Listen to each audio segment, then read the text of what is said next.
make you feel emotions that you otherwise would not feel as easily. For instance, you take cocaine and you're going to feel euphoric as if you'd won $1 million. Winning $1 million is very difficult. Doing a line of cocaine, very easy. You see? So drugs are shortcuts to certain positive emotions that you want to be feeling. At the same time, certain drugs can make you feel emotions that are unavailable any other way. I'm thinking specifically, in my experience, synesthesia, which is something that you can often and easily feel when taking LSD or other psychedelic drugs. Now, these emotions, they are fun to experience. And so I think it would be smart to talk about drugs and how to deal with drugs. I'm not advocating drugs. I'm just going to tell you about my own experiences with drugs. I'm talking, as I said, illegal recreational drugs. Some of these drugs are very dangerous. All of them are illegal. In point of fact, if you get caught with them, you can get into serious trouble with the law. So I'm not advocating that you take these drugs. I'm not advocating that you go out and get these drugs and gobble them down and see what happens. I'm only going to tell you what I experienced, what my experience has been with drugs. Now, my experience goes back to 1981. I smoked my first joint on my 13th birthday back in 1981. And over the next few years, during my teens and my 20s, I was a fairly regular pot smoker. I also did just about every drug under the sun, except heroin and crystal meth. And I never did any kind of smokable form of cocaine. We'll get into each of these in turn. But what I want to emphasize first is, see, there are two ways that you can get in trouble with drugs. All right? Trouble not with the law. I mean, two ways that drugs can hurt you in a very bad way. Number one is to OD on a drug. What does overdosing mean? It means taking too much of a particular drug or taking a bad combination of different drugs. Such combination or such overconsumption that your body simply can't handle it. It cannot metabolize the drugs, the substances in your body fast enough, and your organs shut down and you die, in the worst case. Now, this has happened lots of times. Guys ODing on one particular drug, or a bad combination of several drugs, or sometimes drugs with alcohol, like what happened with Keith Ledger, for instance. Now, sometimes this is on purpose, sometimes it's accidental. Let's just, for the sake of argument, talk about accidental overdoses. That's one danger. The other danger, and a very serious one, and perhaps in a sense a more pernicious one, is becoming dependent on drugs, such that you cannot go through life without the drug. You cannot function normally without drugs, okay? Now, both of these problems, overdosing and chronic consumption of an illegal drug, go back to more or less the same problem: how you consume drugs, why you consume drugs, okay? See, most people, when they are taking a drug for the very first time, they're just curious to experience what it is. What's going to happen to them when they take it? And that was certainly my case. I was just, I just look at this stuff and I'm like, and I gobbled it up just to see what would happen. All kinds of pills that I'm not even going to get into. And I was just curious. I just want to know, what's going to happen to my body, to my senses, if I take these drugs. I remember very clearly when I was 14 years old and I took my first tab of acid, and I'm staring at the tab of acid in the palm of my hand, and I'm wondering, what is it going to be like? Paradoxically, that is the best reason to take a drug, when you're curious to see what effect it's going to have on you. The worst reason to take a drug is to feel better when you're feeling blue. Now, you would think that feeling depressed would be a great reason to take a drug. No. Because what happens is that when you feel blue, when you feel down in the dumps, when you feel depressed, it's usually... That last little bit was true. It is the worst reason to take drugs. But I think he misunderstands one's relationship with drugs is complicated. Very complicated. I never take drugs to make myself feel better if I'm feeling down. But that doesn't mean others don't. I don't even think I ever drank alcohol for that reason. At least not explicitly. Not in a self-aware way.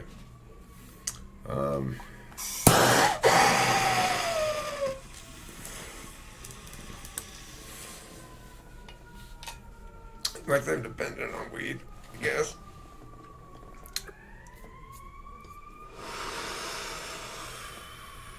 I see it as healthy. It's better than not smoking weed. It's the only consumable of that sort that I do feel that way about. But I see speed, Adderall, as a preferable alternative to the absence thereof. Because, I'm up making videos instead of just being ADHD or whatever you want to call it. You might say it's not a real thing. I wouldn't disagree with you, but it's a descriptor of my behavior, sort of like just not very productive. Let's see what else homie has to say. I don't like this guy at all. This guy is such a fucking NTJ. Because you have problems in your life. So you don't want to be taking drugs when you have problems in your life. It's a very simple reason. Because if you take drugs, you're not solving the problems of your life. Your problems are still going to be there. They're still going to be right behind you, like a train bearing down on you. The problem is that, say, you take a drug, and during the time that you're taking the drug, that you're under the influence of the drug, you're basically ignoring the problem. When you finally get out of the drug haze, and confront reality once again, the problem is not only still there, it's closer to you, it's bigger. The locomotive is bearing down on you. And so what happens is that a lot of times when you have problems with your life, you take drugs, you get out of the drug-induced stupor, you find that the problem is the same, if not worse, so you take some more drugs to escape again, and you repeat and repeat again and again, cycling through this circle of trying to avoid the problem by taking drugs, and instead of... But who does that? Who actually takes drugs like that? Is that why people get caught into drugs? I don't think so. This guy talks about his experience doing drugs. Has he ever been a drug addict? I certainly have, and maybe still am. I mean, it would be an accurate enough descriptor. It's not such a terrible burden. To me, it seems like a more terrible burden to not have drugs. So, because I see a lot of change, and I'm not framing everything through an efficiency matrix. Instead, I'm smoking balls, y'all. Doing drugs.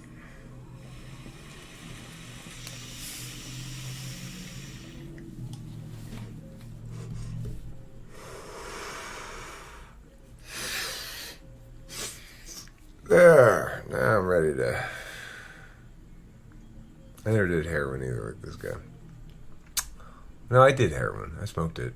I didn't ever shoot anything. I never used any intravenous drugs. And never took PCP. I don't like, in general, any kind of downers. Opiates, opioids, don't like them. They make me feel sick. Hiding, it just becomes, it's not a hole in the ground where you hide, it becomes a toilet drain and you're going down the tubes. You see, that's where you can become a chronic user of a drug. And in my experience, that's how most of the guys I knew who became drug addicts, that's how it went. They had a serious problem in their life, they used drugs to escape the problem didn't go away, so they started taking more drugs to hide even more from the problem, and the problem just became bigger and bigger, until finally the real problem became their drug use. And whatever problems they had before, money problems, women problems, job problems, school problems, all those problems became minuscule compared to their newfound addiction to the drugs that they've been using to escape the problems. So, never use drugs to escape your problems, to alleviate your problems. Always do drugs recreationally, as a change of pace, not as a solution to your problems, because it's not. The only drug I've ever taken which solved a problem was morphine. I took morphine the one time, and I'll tell you right now, morphine is the most powerful drug I've ever taken, and it is simply fantastic. I'm talking pharmaceutically pure morphine, which I took when I was 21 because I had kidney stones. And if anybody's ever had kidney stones, it's horrible. It is a pain that is indescribable. It was like a gunshot wound to my kidney. It was horrifying, and when they wheeled me into the emergency room, I was screaming and writhing in an agony that I cannot describe. And the doctors knew exactly what it was. The doctor signed off right away. This nurse came with this big injection and just loaded me up with morphine. And I'm saying in maybe 30 seconds, I was under. I felt that effect. I was on the moon. It was the cleanest high I've ever felt, and that's the only time when you can use drugs to ameliorate a problem. And that problem, of course, is physical pain. I cannot think of any other time when you would use any kind of drug, especially a recreational drug, to ameliorate a problem you might have. Okay? So you just have to be very clear as to why you're taking the drug. The next problem is who you're taking the drug with. All right? If you're taking... What about laziness? Is laziness a problem? Or a lack of productivity? Probably for this guy that would be a big problem. If amphetamines change that for me, is that okay? Am I ameliorating a problem or no? I can assure you I'm vastly more productive with them than without. And that's... I didn't start doing them until fairly late, really. Anyway, go ahead. Illegal drugs, illegal recreational drugs, you have multiple problems. If you OD, you have to go to the hospital and the police are going to show up. It's going to be a whole hassle. So what you want to be doing is taking drugs, as I did, with people with more experience than you do. Okay. Now there are a finite number of drugs. It's easy to find a guy who's done all kinds of drugs. It's easy to find a friend of a friend, somebody in your social circle who can guide you through the process of taking an illegal drug. Now, never take a drug with a dealer. Always go with a good friend, somebody that you trust, somebody whom you trust to be level-headed. The first time I dropped acid, one of the guys who was going to drop with us, a guy called John, he was a nerdy guy like me. We were all nerds, okay? And we wanted to try them out just to try them out, just so that we weren't so nerdy, so uncool, terminally unhip as we were. But anyway, John, of course, chickened out, but he stayed. I asked him to, and I'm glad he did, because nothing happened in that first trip. In point of fact, over the years, about 6-8, I dropped acid 6-8 times, I think. And only once did I have a semi-bad experience. I'll get to it in just a second. But my point is, John was there watching us. We were like a group of 5 guys, 5 including John, I think. And 4 of us dropped acid, and John didn't. But he was there, and he was a guy that we all trusted, and we knew that he would do the right thing if anything happened. Nothing happened. Because 9 times out of 10, 95 times out of 100, nothing's going to happen to you when you're taking illegal drugs, especially in moderate doses. Okay? Whatever drug that may be. Okay? Cocaine, acid, pot. Pot is one of the drugs that can't really hurt you. Okay? But anyway, my point is, John was there, and we felt confident. We felt confident that he had good judgment. Of course, we didn't articulate it in this way, but respectively, we were all thinking more of the same thing. If something bad happens, John will know what to do, because he was a smart guy, and he wasn't going to panic. He chickened out of taking acid. Eventually, he did take acid with us, drop acid rather. But that first trip, he didn't. But he was there. He watched us the whole time, and nothing much happened. But it's good to have a friend who's there to sort of like guide you or babysit you the first time you do any kind of drug, especially a harder drug like a psychedelic drug. Now, you never want to do drugs with your drug dealer, and this is a lesson that you should learn and just brand it on the inside of your skull. Your dealer is not your friend. Most, if not all, drug dealers are scumbags. They are charming scumbags. They are just delightful guys you just enjoy hanging out with. That's not true. I've had plenty of cool drug dealers. And granted, he sort of separated out weed, which is smart of him. He says it's one drug that can't really hurt you. It's true.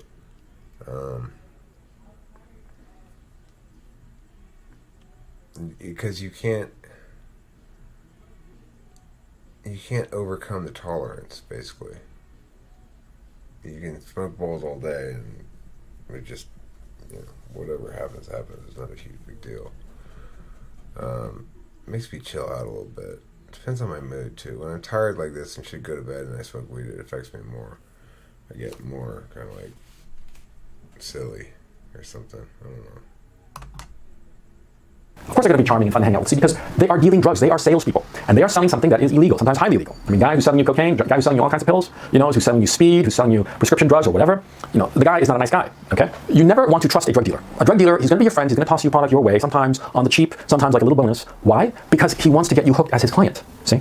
He doesn't give a shit about you, except insofar as the money that you will pay him for the drugs that he is supplying. He wants to get you hooked. He doesn't want you to be a casual user. He wants you to be a heavy user. He wants you to be one of his workhorses, one of his, he wants to milk you like a cow, milk you of all your money, okay? Now, that's why you have to be very careful with any drug dealer. If you're a woman, the drug dealer is going to throw product your way, free product, or he's going to charge you real cheap for a top-of-the-line product. Do you know why? Because he wants to fuck you. He doesn't give a shit about you. He's using drugs in order to buy you, in order to get you hooked enough that he will fuck you, yeah? And you will let him, unless you are aware of what the guy is doing. By the way, there are lots of gay drug dealers who do this to straight guys. This is something that people don't seem to talk about it very much, but I've seen it. I've seen it in New York, I've seen it in Miami, I've seen it in LA, I've seen it in Boston. Drug dealers who are gay or bisexual and who often try to position a guy that they're hot after, position him to become dependent on them for drugs, and then use those drugs to fuck him. And they prefer straight guys. And it sounds kind of insane. It sounds like something like... What? I mean, it's true, obviously, about the women. I mean, sure. As a general rule, you don't want to get addicted to drugs, but it really depends on how much of an impact it has on your life and what kind of impact and how much it costs, too. Most drugs are pretty cheap, frankly. I mean, if you have a big old cocaine habit or something, then I guess that could be a problem. But other than that, drugs are cheap. Let's see what else he has to say. Like some, like conservative Christian would come up with some sort of weird conspiracy theory, but this is the stereotype. I've seen it enough times that, when something is seen so often that it's almost a stereotype, then, you're onto something. It's a valid inference. You can't just discount it because it's not politically correct. So there are a lot of drug dealers who are gay, who are trying to get guys hooked on it and who prefer straight guys. The straight dealers, they want to hook girls in order to fuck them, and some of them use drugs to turn them out into prostitution, that kind of thing. So you just want to stay away from drug dealers because they are all scumbags. All of them, no exception, okay? Now, the different drugs that you want to take. See, the simple approach, and it's a valid approach, is if it grows, it's probably safe. If it's a powder,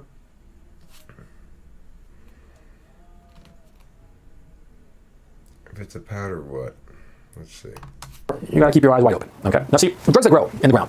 I'm talking pot, I'm talking mushrooms, psilocybin, I'd include in that sort of, any of these psychedelic drugs that are used in like Mexican, shaman crap, like Carlos Castaneda shit. All these drugs, they're natural, okay? You can OD on them. You have to be careful, especially psilocybin and mushrooms. Mushrooms, yeah, you can get into trouble if you don't know which mushrooms to take and how to properly process them. Don't fool around, don't read it off the internet. You want to take your cue from somebody who has real on-the-ground experience, Back when the Dead were touring, it was easy to find these guys. Now they're a little bit harder to find, but you can ask around, and friends of friends usually know one of these guys. They're usually hippies, nice people, a lot of them, especially the ones who are all into the whole spiritual side of it, they'll help you out, they'll connect you in a good way, and they'll take care of you, okay? Now, insofar as other kinds of drugs, like heroin, like crystal meth, like cocaine, my thinking is as follows. Never do anything that you have to inject. Never do any powder that you have to smoke, okay? Now, insofar as cocaine is concerned, moderation. Cocaine is a terrific drug, very powerful. If you use it moderately and wisely, it can be really eye-opening. It can really, because you feel the sense of euphoria. And after you come off a cocaine high, the self-confidence, not the euphoria, but the self-confidence and surety that you feel when you're on coke, it sort of like remains, like an afterglow. Is that why you're like this? Did too much coke? Because, I mean, I'm curious. What do my audience, or anybody still watching this video, which I don't know, what do you guys think of him? He's interesting. I kind of can't stop watching it. But, do you hate him? He's nicer in this video than in the previous one. But, I don't know what to think of this dude. He's weird. He's mostly right about drugs so far, frankly, in general. But I think he's going to start saying some wrong shit here. I agree, don't smoke cocaine. I agree with that totally. Okay, so I don't have a problem with coke, but always go with a very simple aphorism. One line of coke is too many, and two is not enough. And that's all you need to know about cocaine. See, cocaine is it's very easy to get hooked on cocaine if you don't pay attention. If you are smart, if you pay attention to what you're doing and you self-discipline yourself, cocaine can be a very interesting drug that can give you a lot of benefits. The drug that I think is the most beneficial is LSD. Both from my own personal experience and from what I have seen personally of people who took LSD and the effects it had on them. I can speak, I'll tell you a story, and this is a true story. This is something about somebody that I know really well. Back when I was a teenager, when I was just starting out with drugs, I was very close friends with a guy called Mike. Mike was this lanky, skinny guy, blonde hair, like white blonde hair almost, guitar player, smart guy. He was really like very pretty, it was almost like a girl, like his face. And he was an alcoholic. I mean, he had serious home problems. His parents had split up, and there was like fighting all the time. This guy was a serious alcoholic. I took the bus in the morning with him often, and he was drunk at 8 in the morning. Vodka, that was his sauce, that was his poison. And I mean, I'd say.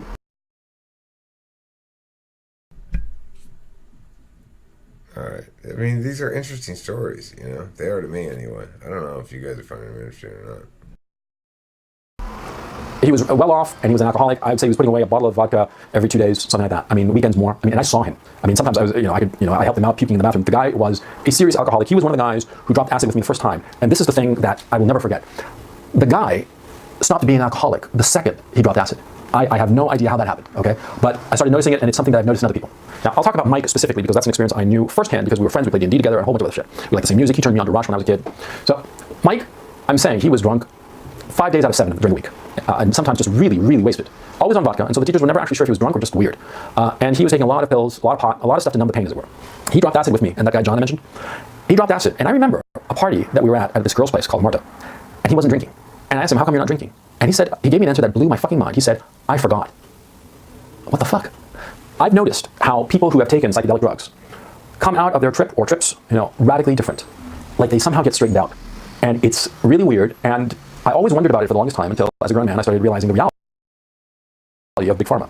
And why is it that there have been no serious, large-scale studies of the use of psychedelic drugs? And why is it that you have these weirdos like Timothy Leary and other people who would go on and on about the benefits of LSD and mushrooms and psilocybin and all the other psychedelic drugs? Why would they go on and on and on about them, but nobody would do like serious studies? And then it became really clear. See, the pharma companies probably have done studies on psychedelic drugs.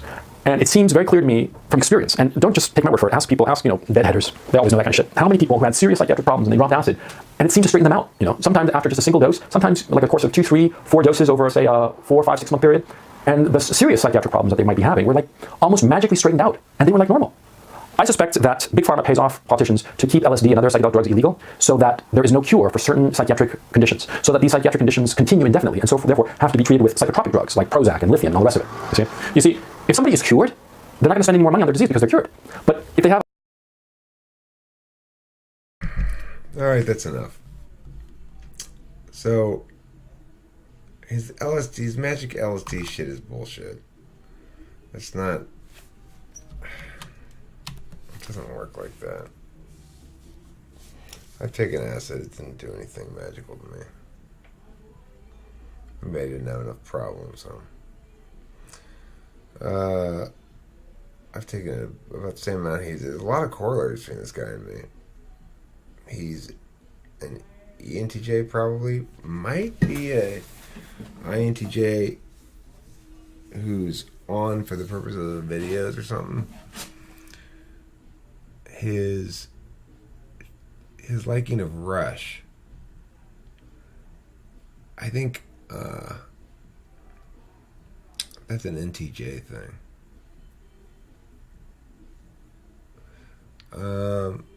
Maybe it's just a TJ thing in general. I don't know. Like, the fun thing about I feel like he's an ENTJ. I don't know. He feels like an ENTJ because of the way that I don't like him. I actually typically sort of like INTJs, or I do like them, one of the two. It's like I don't usually dislike them. This guy, I don't know, man. I tell you, he doesn't think much of me. I mean, he doesn't know me, obviously. He's never seen me before, I'm sure, but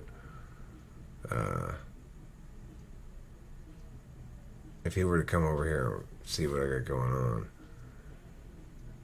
he would shit all over it, I'm sure. I'd be like, just look at yourself in that video there, Eric. You seem like such a loady. Yeah, fuck you. Fucking red pill coach. Ay, ay, ay.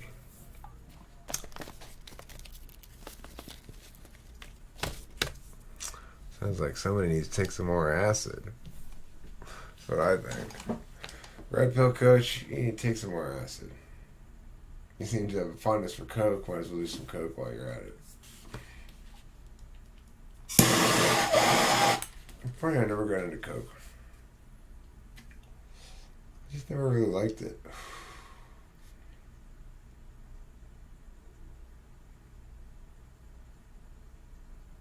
Math I liked. But it's really the same thing as Adderall, more or less. It's a little different because you smoke it. You don't have to smoke it. But I always did. It's more like it if you don't smoke it. But rails, no thank you. I don't know, if you've never railed meth before, meaning like, it fucking hurts. It is not a pleasant feeling. I mean, like, jump around the room in agony kind of hurts.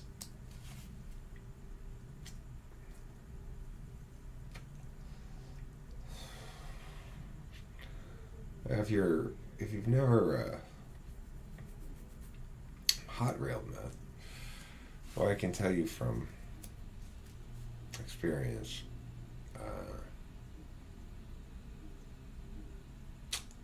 make sure the tip of the glass part is really hot. Okay? If it's not quite hot enough, you'll melt that shit and shoot it straight onto your mucous membrane. It hurts.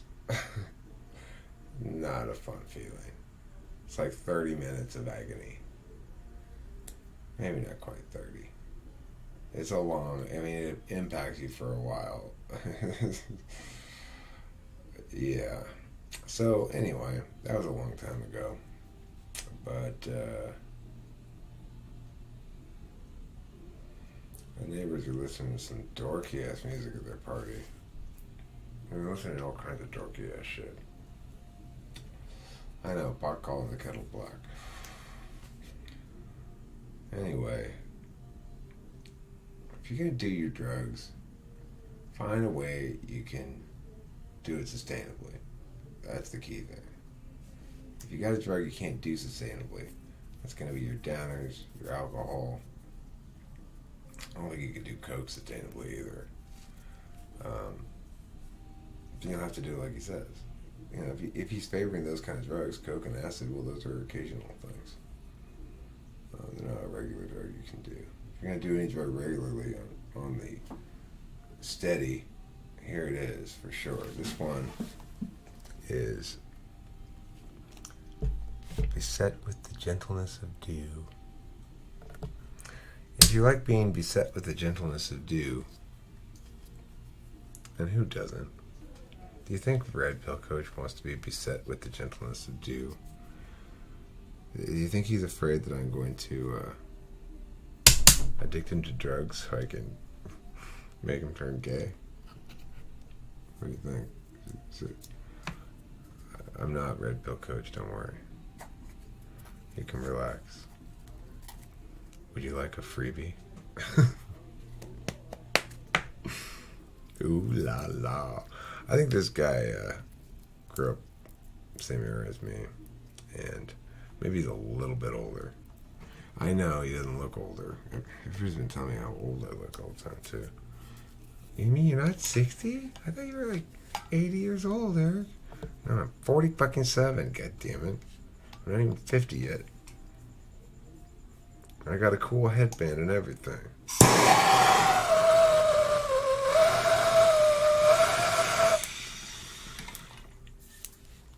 Homefuck there has 44,000 subscribers.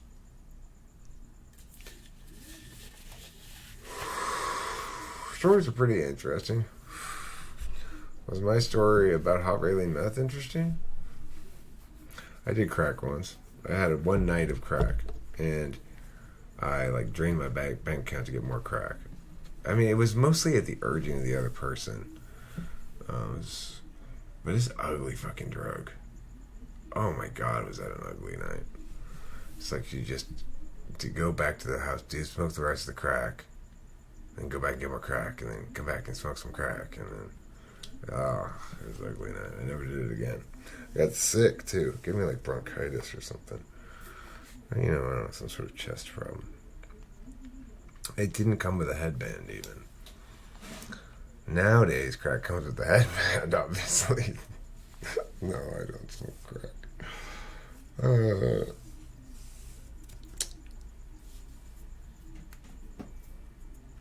Don't smoke crack, guys. It's a ghetto drug.